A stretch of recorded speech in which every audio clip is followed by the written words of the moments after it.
Hi guys, so this is Amy and this is the school stuff that my daughters use.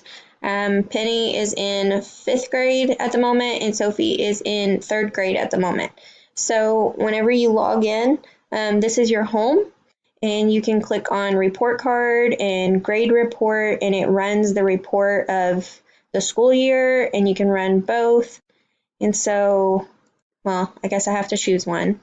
So run the report and it shows grades, which is really helpful whenever convincing your in-laws or other people to jump on board. You can see that in the subject total for, what is this, science, she has a D, but that's not quite accurate yet. So if you go back to home and you go to grading tasks, you can see that all of this is stuff that I still have to grade. So that's why whenever she does an essay or a project in science, it automatically scores it as an F, which is not something that I agree with. But this drawing is something she did on paper, and so I can assign it 1 out of 1, I can assign it 5 out of 5, I can assign it 10 out of 10, just totally up to me, which I like. And so I can click grade because this is something I already helped her with on her drawing. And so we go back and then her grade average for science will change after I update these grading tasks. If I go to calendar for them, you can see that for Penny, she has not done history this week. That's because that's something that we like to do together. And then for Sophie, it's right under it. So yesterday, she actually did all of Tuesday's work and this one, and she did these two. She actually printed out what the reading is. Like, I'll show you. So you can hide these questions, and here's the reading and the vocab, and she could play an arcade game. And it talks about the types of animals on a very basic level, not talking about the 7 kingdoms or anything like that. And then after she reads that, she can go and take the quiz questions. You can see here that there are 9 questions, but there's the option for teacher skip. So whenever I go in here, I can say teacher skip for this one or teacher skip for this one, which I don't do that a lot for the science or the social studies aspect, but I do it a lot for the math. So I already updated her math for this week, and you can see that in this there were 18 questions, but some of them were repetitive, like this is a fact family question and this is a fact family question, and she already has these and it's a quiz. So in the lesson about fact families, there were questions like this already that she scored a 100 on. So I know that she's already mastered this ability. So I have her doing one fact family and then I skipped these two so she doesn't have to do them. And then here,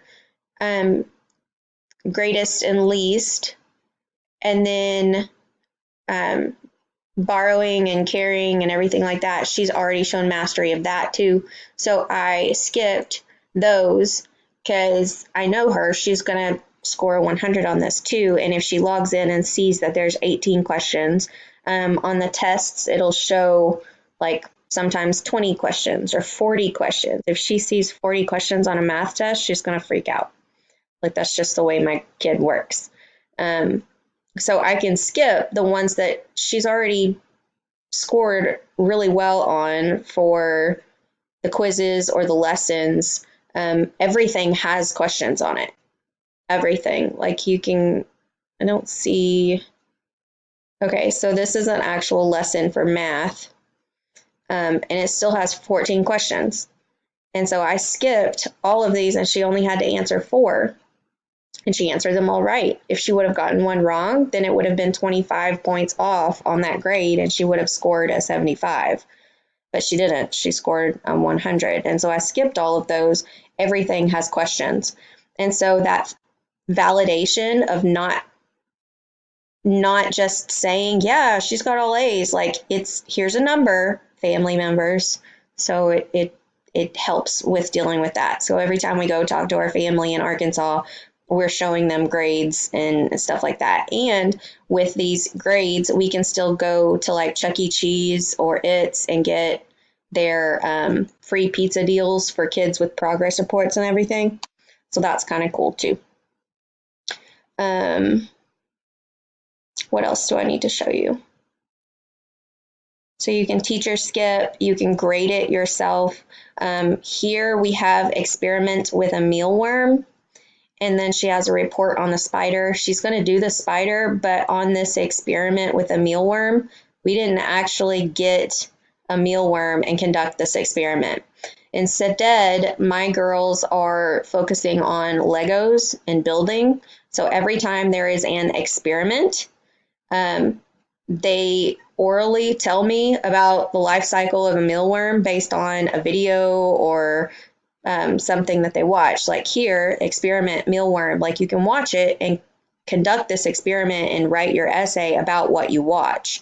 But for mine, they're very auditory. And so being able to orally explain to me is a big deal to them. So they'll explain to me what a mealworm is while they're playing with their Legos, while they're building something. And that's how we do experiments, and it works for us.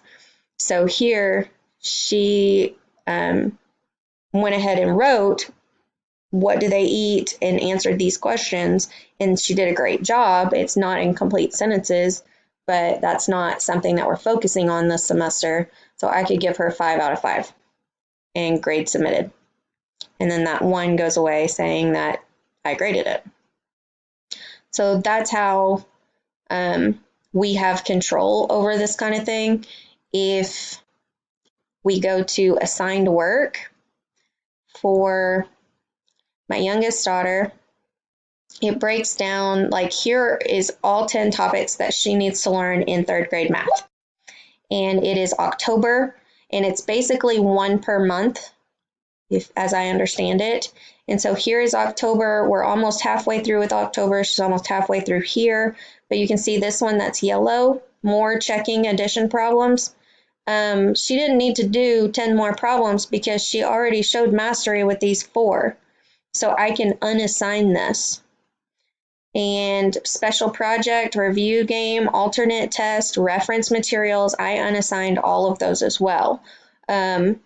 Reviewing with money, she needs to review with the money, and she needs to review with her measurements before she takes her test. But I can go to the test, and you can see that there are 39 questions. She's going to freak out whenever she sees that. The last test that she took for math was on the same day that she was doing her science test. And so instead of doing a 41 question math test and then going to science and going to, how many questions did she have in science? Okay, so there are only 11 questions on her science test, but there were 41 questions on math test.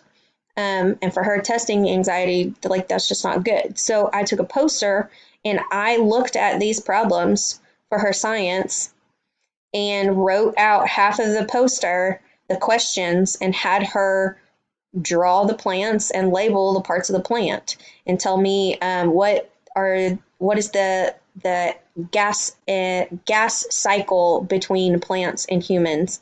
And she had to draw that and label it. And then like it's all vocabulary based kind of thing. And so these questions she still had to answer. She just didn't want a poster. And so I went in to the alternate test, or maybe I went to the project and scored her on that. Yes. So she did the special project at the end and scored a 100, and I unassigned these tests, but she's still doing a final report based off of the unit. So that's how we customize their learning is through manipulating the system and what's already here. For my girls, they don't need to answer 40 questions to show mastery. They can answer 4 questions and show mastery. Like I get that. So that's what I love about it. And the history is it spirals. And so you can see here for Sophie, she's learning based on the states. And so right now, they're in mid-Atlantic states and learning about the 13 colonies. And if I go to Penny for 5th grade and go to her history, she's also doing 13 colonies. So they're both learning about the middle colonies at the same time, but on different levels, different, like Sophie's is very basic, learning about the resources and how they make money and what the land is like. But Penny goes into more of cultural and the independence and the key people and the key events that happen there. And so I like that it builds on that background knowledge as they progress. Yes, there is Bible in here, but all of the Bible for Penny has been unassigned because she got overwhelmed with it.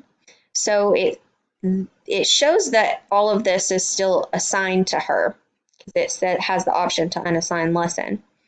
But if we go to, I don't think it's calendar. If we go to assigned work, no, if we go to home, reschedule work, you can choose what day of the week that material falls on. And so for her, it has Sunday as Bible, but I can save the change and it takes Bible off of her calendar. And I can say that she can only do history for 3 days a week. Or you could assign it and have history on Friday, which is what we've been doing, but without scheduling it like that. And do language arts on one day and do all of a week's worth of language arts on one day. Like you have that control to do that. There are also placement tests for language arts and math. So they can, like whenever she gets to unit 4,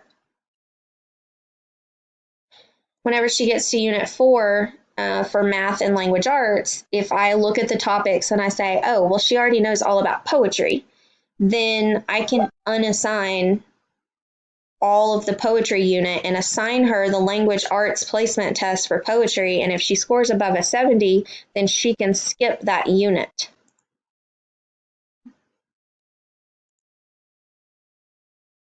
Let me show you what I'm talking about.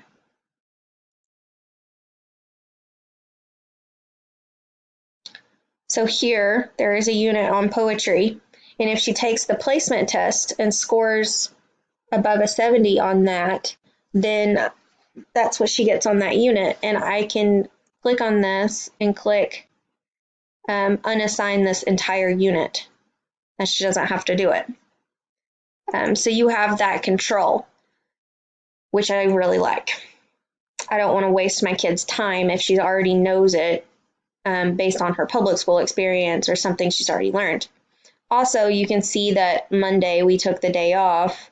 Let me see if I can show you. Next week, we're going to the state fair.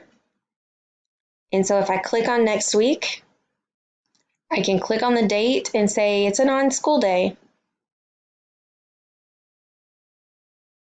And it will take that work off for that day.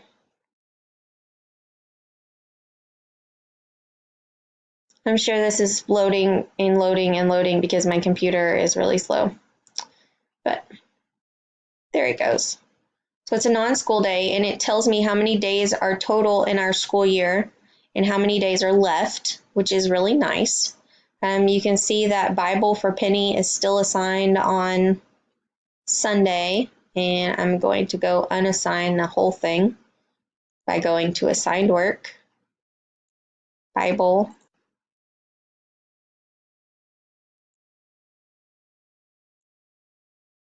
unassign this unit, and it's as easy as that. So whenever she's ready to start focusing on Bible again, I can reassign it, no problem.